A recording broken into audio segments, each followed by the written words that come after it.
చట్టాల పేరుతో వేధింపులు పెరుగుతున్నాయా? వలస పాలకుల చట్టాలు స్వయం పాలనలోనూ అవసరమా? ప్రజా వ్యతిరేక చట్టాలు సమీక్షించాల్సిన సమయం వచ్చిందా? ప్రశ్నించే గొంతులను నులిమేసే చట్టాల శకం ముగుస్తోందా? భారత ప్రధాన న్యాయమూర్తి కామెంట్స్ ఏం చెప్తున్నాయి? ఇంత దుర్మార్గమైన చట్టం ఇంతకాలం ఎలా మనగలిగింది? మన న్యాయకోవిధులు, న్యాయమూర్తులు, న్యాయస్థానాలు ఏం చెప్తున్నాయి? అసలు ఇలాంటి చట్టం ఇదొక్కటే ఉందా? దేశంలో అరాచకమైన చట్టాలు ఇంకేం లేవా? సుప్రీంకోర్టు నిజంగా తలుచుకుంటే ఏ ఏ చట్టాలపై, ఏ ఏ విధానాలపై దృష్టి పెట్టాలి? ఇప్పుడు చిన్న నిరసన చాలు జీవితాంతం కోర్టుల చుట్టూ తిరగడానికి. నిరసించే 4 వాక్యాలు చాలు చీకటి గదిలో శాశ్వతంగా బందీగా మారడానికి. మామూలు మనిషిని ఓ కుట్రదారుడిగా పిలవడానికి పెద్ద సమయం పట్టదు. పెద్దగా ఏమీ చెయ్యనక్కర్లేదు. మీ ఆలోచనలను కూడా తూకం వేసే చట్టాలు అమలవుతున్నాయి. ప్రశ్నించే గొంతుల్ని అణిచివేస్తారు. దీనికోసం ఒక్కో కాలంలో ఒక్కో అస్త్రాన్ని ప్రయోగిస్తూ ఉంటారు. అధికార పీఠంపై ఉన్నవారికి తమకు ఎదురు చెప్పేవారంటే అసహనం. ప్రశ్నలు, విమర్శలంటే తగని అంశాలు. వీటిని ఎప్పటికప్పుడు తుంచేయడానికి ఎన్నో రాక్షస చట్టాలు. ఈ చట్టాలను మార్చగలమా? ఇదే ఈరోజు చైర్మన్స్ డెస్క్.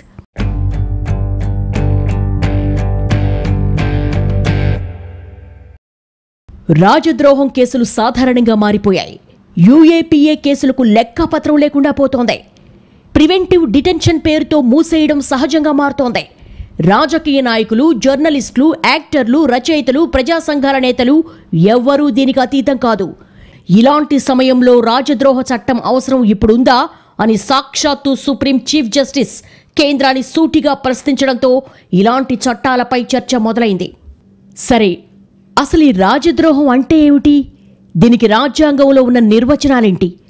సెక్షన్ 124A ప్రకారం ఎవరైనా మాటల ద్వారా కానీ, చేతల ద్వారా కానీ, ప్రదర్శనల ద్వారా కానీ, మరే విధంగానైనా కానీ రాజ్యాంగం ప్రకారం ఎన్నుకోబడిన భారతదేశ ప్రభుత్వానికి వ్యతిరేకంగా ద్వేషాన్ని, ధిక్కారాన్ని, అవిశ్వాసాన్ని పెంపొందించేందుకు ప్రయత్నిస్తే అలాంటి చర్యలను రాజద్రోహంగా పరిగణించవచ్చు.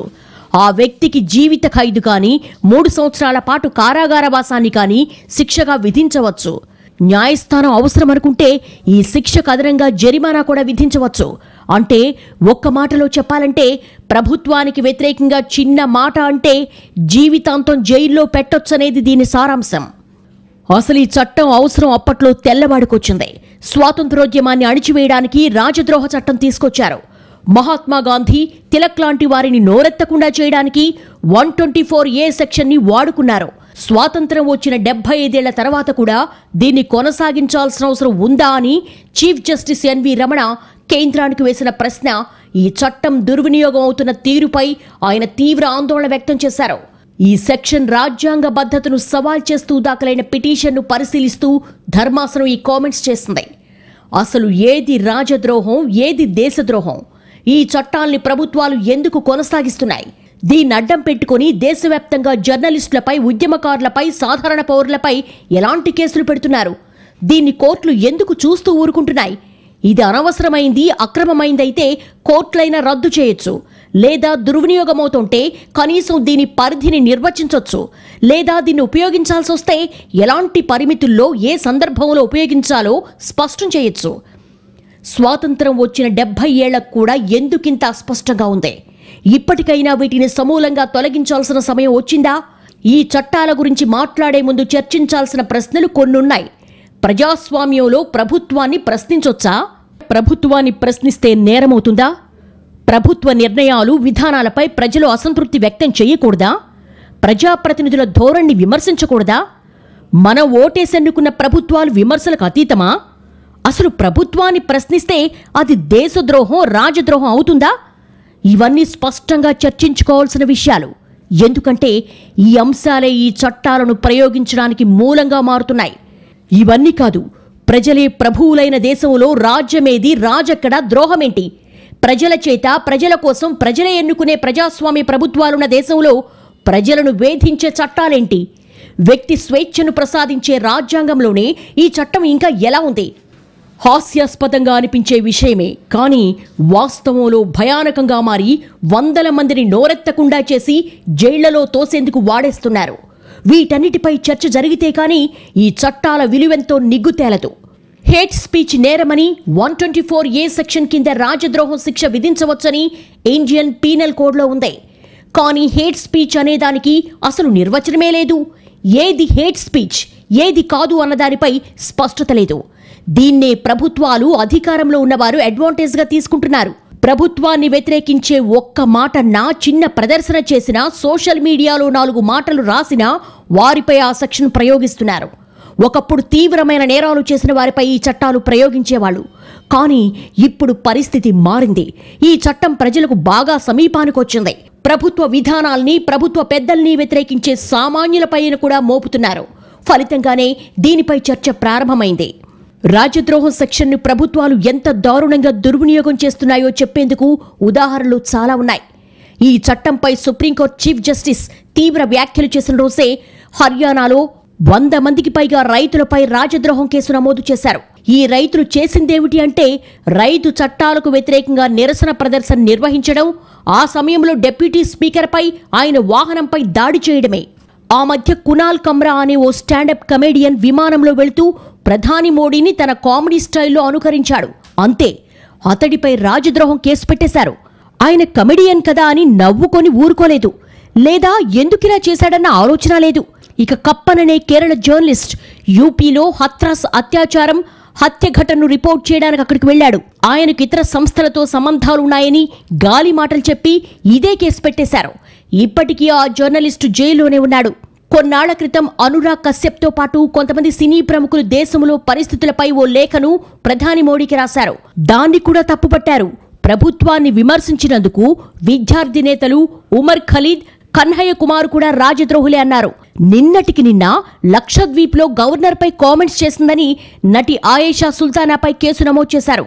ఇలా చెప్పుకుంటూ పోతే దేశంలో రాజద్రోహం కేసుల చిట్టాకు అంతుండదు. చివరకు సోషల్ మీడియాలో పోస్టు పెట్టిన రాజద్రోహమే అంటున్నారంటే పాలకుల అసహనాన్ని తృప్తిపరచుకోవడానికి ఈ చట్టం ఎంత పనికొస్తుందో అర్థం చేసుకోవచ్చు. ఈ చట్టం ఏ ఒక్క వ్యక్తికో లేక సంస్థకో సమస్య కాదు, మొత్తం ప్రజాస్వామ్యానికే సమస్య. మన దేశానికి ఊపిరి, మన వ్యవస్థకు పునాది లాంటి ప్రజాస్వామ్యానికే సవాల్. దీన్ని ఇలాగే వదిలేస్తే ప్రశ్నించే గొంతుక ఒక్కటుండదు, విపక్షాలు మిగలవు, ప్రజల కోసం మాట్లాడే ఒక్క స్వరము మిగలదు, అంతిమంగా ప్రజాస్వామ్యమే మిగలదు. అందుకే రాజద్రోహం అనే మాటకు ముగింపు పలకాల్సిన అవసరం ఉందనేదే ఇప్పుడు వినిపిస్తున్న మాట. సుప్రీంకోర్టు 124A రెలెవెన్స్ను ఇప్పుడు ప్రశ్నించింది. కానీ ఇదొక్కటే కాదు, వీటితో పాటు మరికొన్ని ఈ జాబితాలో ఉన్నాయా? రాజులు పోయారు, రాజ్యాలు పోయాయి, రాజద్రోహం మాత్రం మిగిలే ఉంది. పాలనా వ్యవస్థల స్వరూపాలు మారి ఉండొచ్చు, కానీ అనాగరిక చట్టాలు, అణిచివేత విధానాలు ఇంకా బతికే ఉన్నాయి. రాజద్రోహం, దేశద్రోహంతో పాటు అనేక ప్రశ్నించే వీల్లేని చట్టాలు మనుగడలోనే ఉన్నాయి. ఒక్కసారి వాటిలో ఇరుక్కుంటే జీవితాలు 4 గోడలకే పరిమితమవుతున్నాయి. భారతీయ శిక్షా స్మృతిలో ప్రజల స్వేచ్ఛను హరించే సెక్షన్లలో రారాజు లాంటిది ఈ సెక్షన్ 124A. తన మీద రాజద్రోహం కేసును మోపి విచారించినప్పుడు న్యాయస్థానంలో సాక్షాత్తు మహాత్మాగాంధీ చేసిన వ్యాఖ్య ఇది. నమ్మకాలు, విశ్వాసాలు చట్టం ద్వారా నియంత్రించేవి కావు. వాటి వల్ల హింసకు ఎలాంటి ప్రోత్సాహం లేనంత వరకు సమస్య లేదు. కానీ ఈ చట్టం మాత్రం ఆలోచనను కూడా నియంత్రించేదిగా మారింది. ఆ ఆలోచనను మాటల్లో, రాతల్లో వ్యక్తీకరించినా నేరంగానే చూస్తోంది. ఒక్కసారి బ్రీఫ్గా దీని చరిత్ర చూద్దాం. రాజద్రోహం అంటే ఏంటో నిర్వచించి దాన్ని నేరంగా పరిగణిస్తూ మొట్టమొదటిసారిగా 1837లో థామస్ మెకాలే ఓ చట్టాన్ని రూపొందించారు. 1891లో అప్పటి బంగోబాసి పత్రిక సంపాదకులు జోగేంద్ర చంద్రబోస్ మీద తొలిసారి రాజద్రోహం కేసును మోపారు. ఆ తరువాత జాతీయవాద పత్రిక సంపాదకుల మీద ఆంగ్లేయ పాలకులు ఎడాపెడా ఈ కేసులు పెట్టారు. కేసరి, యంగ్ ఇండియా పత్రికల్లో విమర్శనా వ్యాసాలు రాసినందుకు బాలగంగాధర తిలక్, గాంధీలను దీని కిందే అరెస్టు చేశారు. 1947 తర్వాత దీన్ని తొలగించాలనే అభిప్రాయాలున్నా అది జరగలేదు. స్వాతంత్ర్యం తర్వాత సుప్రీంకోర్టు దశాబ్దాల క్రితమే దీనిపై స్పష్టత ఇచ్చింది. ఉద్దేశపూర్వకంగా సమాజంలో అశాంతిని రేపడానికి ప్రయత్నించడం, హింసకు పురిగొల్పడం ద్వారా ప్రభుత్వాన్ని కూలదోయాలనుకోవడం లాంటి సందర్భాల్లోనే రాజద్రోహం నిబంధన వర్తిస్తుందని 1962లో కేదార్నాథ్ సింగ్ వర్సెస్ బీహార్ ప్రభుత్వం కేసులో సుప్రీంకోర్టు స్పష్టం చేసింది. ఎవరి మీదైనా రాజద్రోహం నేరారోపణ చేసేటప్పుడు ఎవరైనా సరే ఈ తీర్పుకు కట్టుబడి ఉండాలని సెప్టెంబర్ 2016లో మళ్లీ స్పష్టం చేసింది. ఆవేశంలో, బాధలో రాజ్యాంగానికి వ్యతిరేకంగా ఎవరైనా ఏమైనా మాట్లాడినా ఆ వ్యాఖ్యలు రాజద్రోహం కిందకు రావని జాతీయ న్యాయ కమిషన్ కూడా చెప్పింది. అత్యున్నత న్యాయస్థానం తీర్పులు స్పష్టంగానే ఉన్నాయి. కానీ అమల్లోనే లోపముంది. ప్రభుత్వాలకు చిత్తశుద్ధి లేదు. పోలీసులు ప్రభుత్వాలకు వంత పాడుతున్నారు. అంతెందుకు, ఐటీ చట్టం సెక్షన్ 66A కొట్టేసి చాలా కాలమైంది. కానీ ఇప్పుడు కూడా దీని కింద కేసులు పెడుతున్నారు. చట్టాలను అమలు చేయాల్సిన యంత్రాంగం అధికార పక్షం గుప్పిట్లో ఉంటోంది. ఒత్తిళ్లతో తమకు వ్యతిరేకంగా నోరెత్తిన వాళ్లను జైళ్లలోకి నెడుతున్నారు. కానీ ఇదంతా కోర్టులకు తెలియదా? తెలిసి కూడా దశాబ్దాల పాటు వీటిని ఎందుకు అమల్లో ఉంచుతున్నారో ప్రశ్నించుకోవాల్సి ఉంది. నిజానికి ఈ కేసుల్లో చాలా వరకు చివరిదాకా నిలబడవు. 124A కింద నమోదవుతున్న వాటిలో 80% కేసులో ఛార్జ్షీట్లు కూడా నమోదు కావడం లేదు. కానీ ఈ కేసులను ఎదుర్కొంటున్న వారి జీవితాలు మాత్రం కుప్పకూలుతున్నాయి. ప్రభుత్వ ఉద్యోగాలకు అనర్హులవుతారు, పాస్పోర్ట్లను లాగేసుకుంటారు, కేసు నుండి విముక్తమయ్యే వరకు సాధారణ జీవితానికి దూరమవుతారు. డబ్బు, పలుకుబడి ఉన్నవాళ్లు సుప్రీంకోర్టు దాకా వెళ్లి బెయిలో అరెస్టు చేయొద్దని ఆర్డర్లో తెచ్చుకుంటారు. కానీ ఈ దేశంలో ఎంతమంది సుప్రీంకోర్టు గుమ్మం ఎక్కగలరు? వేల మంది ఈ కేసుల్లో ఇటు విచారణ, అటు బెయిల్ లేక జైళ్లలో మగ్గుతున్నారు. వారి కష్టాలు ఎవరు వినాలి? వాళ్ల కేసులు ఎవరు పరిష్కరించాలి? ఈ మధ్యకాలంలో మేధావులు, మానవ హక్కుల కార్యకర్తలు, జర్నలిస్టులు, ప్రొఫెసర్లు, విద్యార్థుల మీద తరచుగా రాజద్రోహం కేసులు నమోదవుతున్నాయి. సెక్షన్ 124A కింద చేసే నేరారోపణలను దేశద్రోహం కేసులుగా పిలుస్తూ జాతి వ్యతిరేకుల మీద చర్యలు తీసుకోవడంలో తప్పేమిటనే వాదిస్తున్నారు. నిజానికి రాజద్రోహం, దేశద్రోహం పదాలు సమానార్థాలు కావు. వీటిని ఒకే అర్థంలో వాడి ప్రభుత్వ వ్యతిరేకులందరినీ దేశద్రోహులనే భావన తెరపైకి తెస్తున్నారు. ప్రభుత్వాన్ని ప్రశ్నించడం, విమర్శించడం, పనితీరు ఆధారంగా పాలకుల్ని మార్చుకోవడం ప్రజాస్వామ్య వ్యవస్థకు ప్రాథమిక సూత్రాలు. తమకు నచ్చని పాలకుల్ని మార్చుకునే స్వేచ్ఛ ప్రజలకుంది. నచ్చని విధానాలు వ్యతిరేకించే స్వేచ్ఛ ఉంది. కానీ ఇప్పుడు ఆ స్వేచ్ఛను అనుసరిస్తే దాన్ని రాజద్రోహం, దేశద్రోహం అంటున్నారు. ఈ దుర్వినియోగమే ఇప్పుడు ఈ చట్టాన్ని తొలగించాల్సిన అవసరాన్ని చెప్తోంది. చట్టాలను రూపొందించుకున్నది సమాజంలో భద్రత కోసం, కొన్ని కట్టుబాట్ల మధ్య దేశం నడవడం కోసం, అంతేకాని ప్రశ్నించే గొంతుకులను అణిచివేయడానికి కాదు. కానీ ఇక్కడ జరుగుతోందేమిటి? గతంలో కుదంకుళం అణు విద్యుత్ కేంద్రానికి వ్యతిరేకంగా గళమెత్తిన తమిళుల్లో దాదాపు 9,000 మందిపై 124A కింద కేసులు పెట్టారు. జార్ఖండ్లో 2018లో భూమి హక్కుల కోసం ఉద్యమించిన గిరిజనులపై కూడా ఇదే చట్టాన్ని ప్రయోగించారు. ఎందరో హక్కుల కార్యకర్తలు, ఉద్యమకారుల మీద రాజద్రోహం కేసులున్నాయి. ఈ చట్టాన్ని వాడుకోవడంలో నిజానికి ఎన్డీఏ అయినా, యూపీఏ అయినా, ఏ ప్రభుత్వమైనా తక్కువ తినలేదు. CAAను వ్యతిరేకించినందుకు అసోంలో సాహిత్య అకాడమీ పురస్కార గ్రహీత హిరెన్ గోహైన్పై సామాజిక ఉద్యమకారుడు అఖిల్ గొగోయ్, సీనియర్ పాత్రికేయుడు మంజిత్ మహంతల మీద రాజద్రోహం కేసులు పెట్టారు. బీదర్లో షాహీన్ పాఠశాల పిల్లలు CAAను వ్యతిరేకిస్తూ నాటకాన్ని ప్రదర్శించారని ఓ విద్యార్థిని తల్లి ఆ పాఠశాల ప్రధానోపాధ్యాయుని మీద ఇదే నేరారోపణ చేశారు. దేశవ్యాప్తంగా పౌరసత్వ సవరణ చట్టాన్ని వ్యతిరేకిస్తూ నిరసన ప్రదర్శనలో పాల్గొన్న చాలా మంది మీద ఈ కేసులు నమోదయ్యాయి. ఇప్పుడు రైతు వ్యతిరేక చట్టాల పోరాటంలో అనేక మందిపై దీన్ని ప్రయోగిస్తున్నారు. నిజానికి రాజద్రోహ భావనకు ప్రాణం పోసిన తెల్లవాడే తమ సొంత దేశంలో 10 ఏళ్ల క్రితం ఈ నిబంధనను తొలగించుకున్నాడు. మనం మాత్రం దీన్ని పౌరుల స్వేచ్ఛను అంతం చేయడానికి వాడుకుంటున్నాం.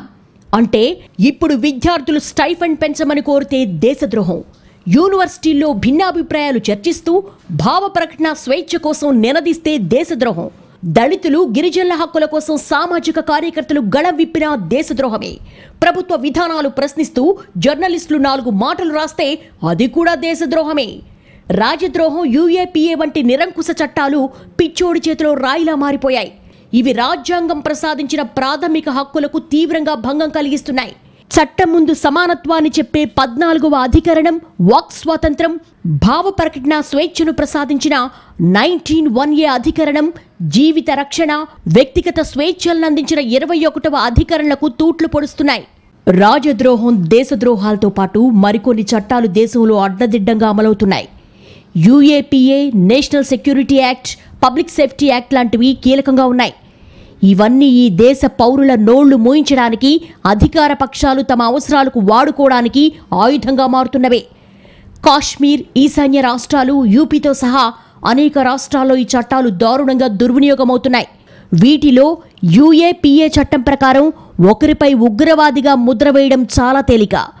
దానికి సంబంధించిన సాక్ష్యాలను, ఆధారాలను పరిశీలించి కోర్టులు నిర్ణయం తీసుకోవాల్సిన అవసరం లేదు.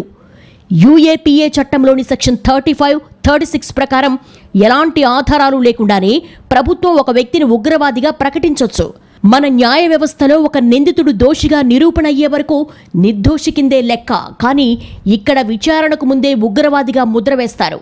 సాధారణ నేరాల్లో ప్రభుత్వం నేరాన్ని రుజువు చేసే ప్రయత్నం చేస్తే, ఇక్కడ మాత్రం వ్యక్తి తనకు తానుగా ఉగ్రవాదిని కానని రుజువు చేసుకోవాలి. ఎంత దయనీయమిది! వ్యవస్థకు వ్యతిరేకంగా, అధికార యంత్రాంగానికి వ్యతిరేకంగా నిలబడే ఓ వ్యక్తి తన హక్కులను కాపాడుకోవడం సాధ్యమేనా? భీమా కోరేగావ్ కేసు ఇప్పుడు కళ్ల ముందే ఉంది. ఈ కేసులో అనేక మంది ప్రజా సంఘాల నేతలు, రచయితలు, లాయర్లను జైల్లో పెట్టారు. 90% అంగవైకల్యం ఉన్న అధ్యాపకుడు ఎలాంటి కుట్ర చేస్తాడని అతన్ని జైల్లో సెల్లో ఏళ్ల తరబడి ఉంచారు. 80 ఏళ్లు పైబడి ఉన్న కవి ఏం నేరం చేస్తాడని జైల్లో పెట్టారు. ఆఖరికి ఆదివాసీల కోసం పనిచేసే స్టాన్ స్వామి జైల్లోనే చనిపోయేందుకు కారణమయ్యారు. 80 ఏళ్ల ఆ వృద్ధుడి వణికే చేతులకు తాగడానికి సిప్పరివ్వడానికి నిరాకరించడం ఏం నాగరికత? అంటే ప్రశ్న, నిరసన, చైతన్యం, ఏ మెరుపు, భవిష్యత్తు కోసం ఆరాటం లేని జీవచ్ఛవాల్లాంటి పౌరులుగా మార్చాలని ప్రభుత్వాలు చూస్తున్నాయా? వరవరరావు, సాయిబాబా, స్టాన్ స్వామి, సుధీర్ ధావలే, సురేంద్ర గాండ్లింగ్, రోనా విల్సన్, ఈ వరుసలో అనేక మంది ఇప్పుడు ఏళ్ల తరబడి జైళ్లలోనే మగ్గుతున్నారు. వీళ్లంతా వరుస చార్జ్షీట్లు, బెయిల్లు రాకుండా అనేక అడ్డంకులు. చివరికి జైల్లోనే అనధికార మరణశాసనంగా మారిపోతోంది. దీన్ని ప్రశ్నించకపోతే ఎలా? 2010 తర్వాత దాదాపు 11,000 మందిపై రాజద్రోహం కేసు మోపితే వాటిలో 65% కేసులు మోడీ అధికారంలోకి వచ్చిన ఈ 7 ఏళ్లలోనే దాఖలయ్యాయి. కేవలం మోడీని విమర్శించినందుకు 149 మందిపై, ఉత్తరప్రదేశ్ ముఖ్యమంత్రి యోగి ఆదిత్యను విమర్శించినందుకు 14 మందిపై రాజద్రోహం నేరం మోపారు. గతంలో ఖలిస్తాన్ అనుకూల నినాదాలు చేసినా దానిని రాజద్రోహంగా పరిగణించలేమని బల్వంత్ సింగ్ కేసులో కోర్టు స్పష్టం చేసింది. కానీ చట్ట విరుద్ధ కార్యకలాపాల నిరోధక చట్టం యూఏపీఏ రాజద్రోహం 124A కింద అత్యధిక కేసులు 2016 నుంచి 2019 మధ్య నమోదయ్యాయి. వీటిలో ఒక్క యూఏపీఏ కిందే 5,922 కేసులు నమోదు చేశారు. యూఏపీఏ కింద ఒక 2019లోనే 1,948 కేసులు నమోదయ్యాయి. ఇవన్నీ హోంశాఖ చెప్తున్న లెక్కలే. యూఏపీఏ చట్టం కింద 2016 నుండి 2019 వరకు అరెస్టైన వారిలో ఆరోపణలు రుజువైంది 100 మందిలో 2పైనే. అంటే మిగిలిన 98 మందిని కేవలం కేసుల పేరుతో వేధించారనేగా అర్థం. 2019లో సెక్షన్ 124A అంటే రాజద్రోహం ఆరోపణ కింద మొత్తం 96 మందిని అరెస్టు చేశారు. వీరిలో కేవలం 2 మీద మాత్రమే ఆ ఆరోపణలు నిరూపించగలిగారు. 29 మంది నిందితులు నిర్దోషులుగా తేలారు. యూఏపీఏ చట్టం ప్రస్తుతం భారతదేశంలో చట్టవిరుద్ధమైన ఉగ్రవాద సంబంధిత కార్యకలాపాలకు వర్తించే ఏకైక చట్టం. ఐపీసీలో అనేక నేరాలు ప్రస్తావనకు రాలేదంటూ 1967లో ఈ చట్టం చేశారు. ఈ చట్టం అమలవుతున్న తీరు చూస్తే దేశంలో హక్కులు అమలవుతున్నాయా, అసలు ఇది ప్రజాస్వామ్యమేనా అనే సందేహం వస్తుంది.